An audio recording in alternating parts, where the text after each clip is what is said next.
नमस्कार दोस्तों, आप लोगों का आलोक पीएमसी यूट्यूब चैनल में स्वागत है। ठीक है दोस्तों, हम लोग कक्षा 12 का क्वेश्चन सॉल्व करा रहे हैं न्यूमेरिकल। तो देखते हैं इस सवाल में क्या बोला है। दिए गए प्रत्येक परिपथ में हमें ज्ञात करना है। क्या क्या ज्ञात करना है? प्रत्येक संधारित्र में संग्रहित आवेश निकालना है। तो मान लेते हैं ये जो पहला संधारित्र जो C1 है, इस पर जो संग्रहित आवेश को Q1 मान लेते हैं, इस पर संग्रहित आवेश को Q2 मान लेते हैं। ठीक है ये, और बिंदु ए तथा बी के बीच में विभवांतर बताना, यानी बिंदु ए और ये बी है, विभवांतर निकालना है। तब इसको मान लेते हैं, हमारा कुछ भी इसको मान लेते हैं भी, और इस पर जो हमारा विभवांतर रहेगा उसको मान लो V2 मान लेते हैं। ये भी हो गया और V2 हो जाएगा। तो हमें पता है कि बैटरी के पॉजिटिव टर्मिनल से धारा चलेगी तो धारा आई जा रही है ऐसे, तो धारा यहाँ पर जाएगी, यहाँ पर हमारा क्या संधि है, और संधारित्र में हमें पता है कि धारा का प्रवाह नहीं होता है, तो जो धारा होता है वो संधारित्र में नहीं जाती है। ठीक है, क्योंकि संधारित्र पूरी तरह से चार्ज होता है तो धारा संधारित्र में नहीं जाएगा, तो पूरा का पूरा धारा इसमें आ जाएगा। ये धारा आई आ गया, तो ये जो धारा आई है इसमें भी जा रहा है, इसमें भी जा रहा है, ऐसे करके फिर यहाँ पर आई आ जाएगा। इसमें धारा नहीं जाएगी, इसमें धारा का प्रवाह नहीं होता है, धारा शून्य इसमें होता है संधारित्र में। अब देखो ये वाला, यानी जो धारा आई है इसमें भी जा रही, इसमें भी जा रही, इसमें जा रही, यानी सभी किसमें हो जाएंगे, श्रेणी क्रम हो जाएंगे। तो अगर ये श्रेणी क्रम में हो जाते हैं, तो श्रेणी क्रम में होते हैं तो RT बराबर क्या हो जाएगा हमारा 1 + 6 + 3 जोड़ देंगे तो कितना आ जाएगा 10 ओम आ जाएगा। ठीक है, अगर बैटरी के टर्मिनल में कोई आंतरिक प्रतिरोध नहीं दिया रहता, जो E है तब V के बराबर होता है। यहाँ पर कोई आंतरिक प्रतिरोध नहीं है तो जो E है V के बराबर। तो यहाँ से हमें फार्मूला पता है I बराबर V बाई क्या होता है R। तो V का मान कितना है भाई 12 बटा के तुल्य प्रतिरोध हमारा RT कितना है 10, तो 1.2 एम्पियर आ जाएगा धारा। तो धारा 1 जो भी है 2 एम्पियर आ गया। अब हमें पता है इस वाले टर्मिनल को A मान लेते हैं, इस वाले टर्मिनल को B मान लेते हैं। तो पहले VAB निकाल लेते हैं। तो VAB निकालने के लिए क्या होगा, ये देखो किस में होंगे, श्रेणी क्रम में है, और यह भी हमारा श्रेणी क्रम में है। ठीक है, तो श्रेणी क्रम के लिए इनके लिए फार्मूला क्या होता है, संधारित्रों के लिए तो C इक्विवेलेंट पहले निकालना पड़ेगा। तो C equivalent equal to 1/C1, मतलब 1 हो जाएगा प्लस, और ये क्या आ जाएगा 2, 1/2।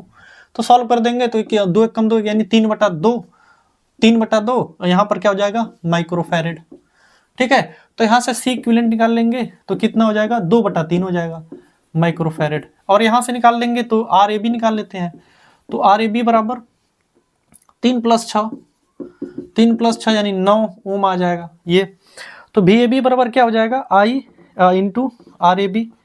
तो I का मान कितना बन गया 1.2 इंटू AB का मान कितना है 9, तो 12 9 कितना आ गया 108, यानी ये।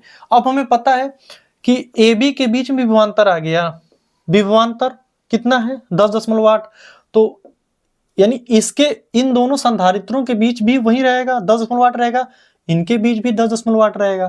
तो हमें एक फार्मूला पता है कि जो Q इक्विवेलेंट होता है, मतलब कुल आवेश बराबर क्या होता है C इक्विवेलेंट इंटू क्या होता है C इक्विवेलेंट इंटू VAB होगा, उनके बीच का जो विभवांतर।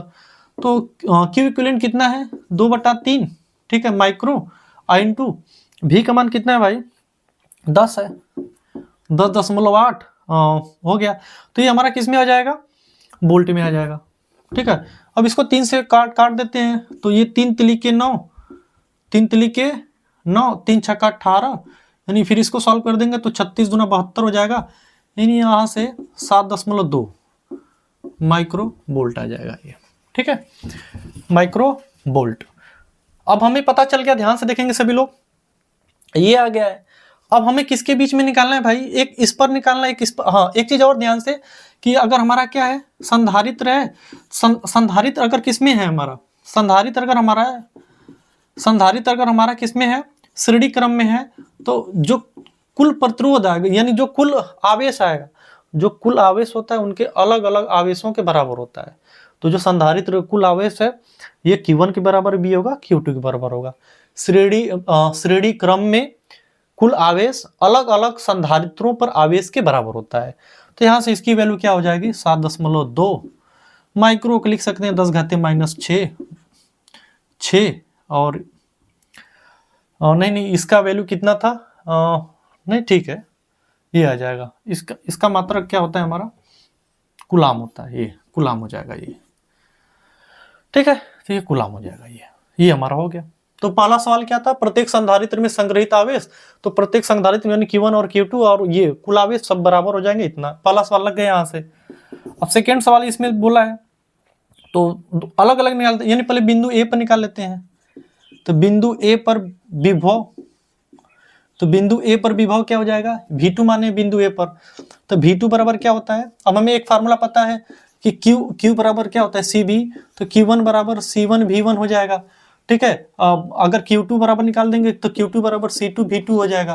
तो यहाँ से अगर हम V2 की वैल्यू निकाल लेंगे तो यहाँ से क्या हो जाएगा भाई, Q2 अपान में कितना हो जाएगा, C2, ठीक है।